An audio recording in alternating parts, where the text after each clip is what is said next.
Today we continue on in Proverbs chapter 5, looking at verses 22 and 23. And we all have that sin that overcomes us. We all have that sin that we've tried to break away from for months and years, and we just can't.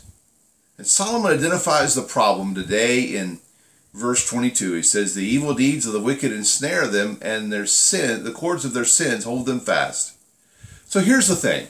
First time you commit that sin that you can't overcome today, the first time it's like somebody wrapping a string around you. Break free in a heartbeat.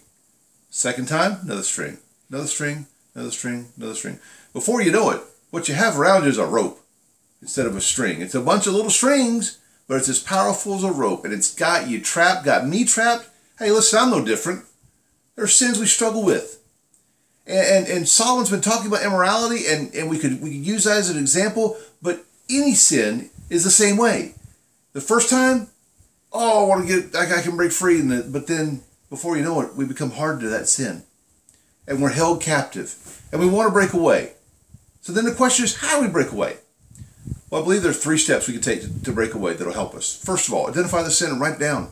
There is power in the written word of what your hand writes down. Write it down. Secondly, ask God to show you a way to break away from that sin.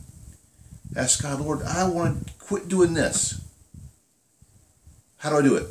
He'll give you an answer. Thirdly, ask people to hold you accountable. Ask your friends, hey, listen, I have had a problem with laziness in my life. I want you to help me, hold me accountable. I want to tell you how I've done with laziness in my life. And just telling it to someone else, it's embarrassing if you have to say, I've been doing the same thing over and over again. It's embarrassing. And so 3 ways to help turn us back to where we need to be, to help us overcome things that have held us captive for months and years.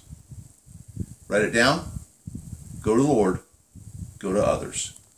If we take these 3 steps, it'll help us break free from the sin that has held us captive. Want to read the whole devotional? Go to the link at the bottom of the page, and we'll see you tomorrow.